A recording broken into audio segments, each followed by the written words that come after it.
News here this morning. The U.S. Supreme Court has struck down a New York law restricting who can carry a concealed handgun. A 6-3 majority ruled the century-old law is unconstitutional. That decision comes as the nation is still reeling from several recent mass shootings. Joining us right now is Brooklyn District Attorney Eric Gonzalez. Nice to have you back on Good Day New York. Good morning. So how will this new Supreme Court ruling affect New Yorkers? How will it raise the chances of being a victim of gun violence in New York City?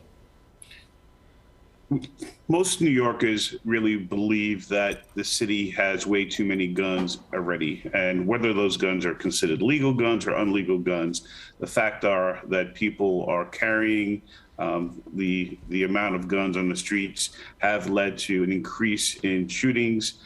Brooklyn has been reversing that trend for the past 18 months. Our gun violence numbers have gone down, but the Supreme Court has effectively required the state of New York to put more guns on crowded city streets. And, we're going to have to take very quick action to limit the damage. Well, let me ask you something. Last night, a police officer was hit by a stray bullet. We think at this point, we're not totally sure. I don't know what you know, if you have any new information on that, but we could probably guess it was an illegal gun. Sure. I mean, the police have, some video that they're looking through to, figure out who the suspect is on that shooting. But having more guns may mean that there'll be return fire and additional people. And as you said, that bullet was not directed at the police officer. It meant that someone discharged a firearm. That bullet traveled and hit that police officer's vehicle and, struck him.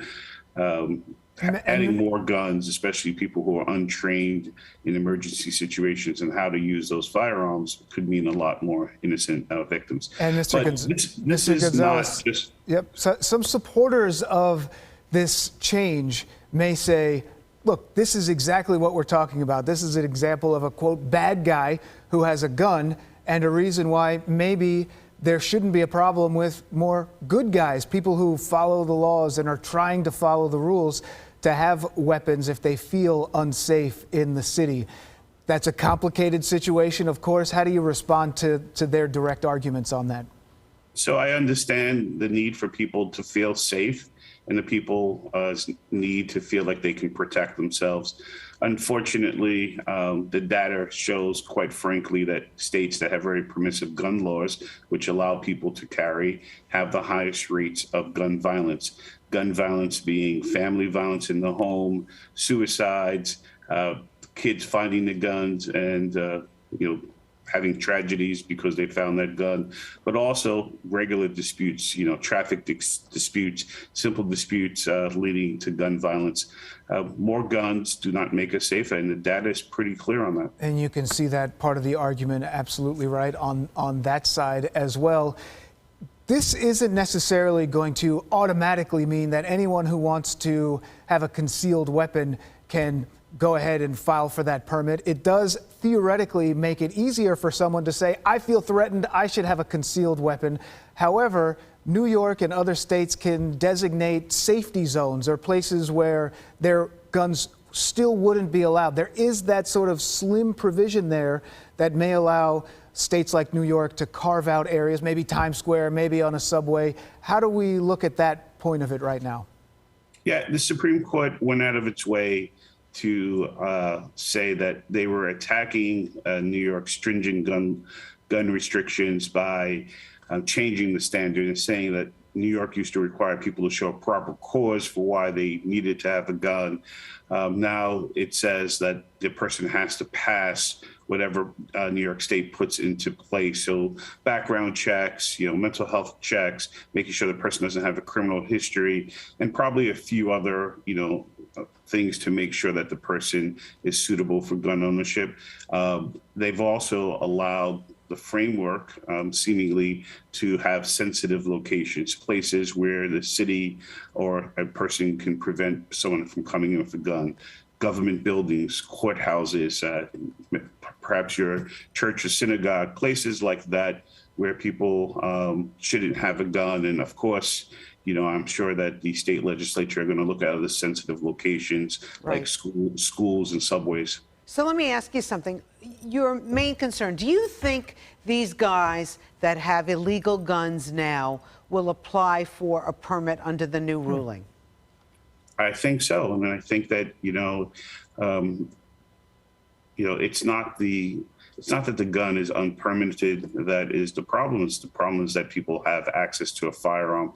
And so there are a lot of young people who may not have, a criminal history who will be carrying firearms, and, they're not trained, and, it's going to be very difficult for our police. And I was just wondering one more thing. On Coney Island just a few weeks ago, there was a guy who basically, several guys, I don't know, 4 to 8 people, they were just shooting up during broad daylight in Coney Island with, I'm assuming, illegal guns.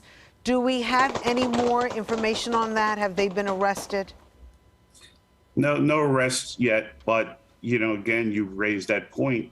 Is it because the gun is illegal that they're firing up, or is it because they're young people, perhaps intoxicated or looking to cause trouble, that they're shooting a gun? And, New Yorkers are not going to care whether or not they're victimized by gun violence if the gun was legal or illegal. New Yorkers want to prevent gun violence. We're making progress, and I, will work with the legislature to figure out how we create the safest, New York City that we can. And to that end, we're sort of wrapping up. But I was thinking or hoping you could make this point closely here. But you have just launched what could be a pilot program to get gang members on both sides to stop the violence. We don't have a lot of time here, but that is something that from within the community, you need help to help stop these issues. Yes, we have a program that we're working through local stakeholders, people in the community, to get gang members at the table, to get a mediation, a truce, so that they lay down their guns and stop shooting at each other. And we're going to put money into getting them skills so they can get back to school and get jobs and leave behind this life of violence. Well, we appreciate you coming on Good Day New York this morning. Brooklyn District Attorney Eric Gonzalez. Good luck in my home borough. We need. Keep it safe. Yeah, be safe. You too. Thank you. A lot to discuss there, a lot to digest.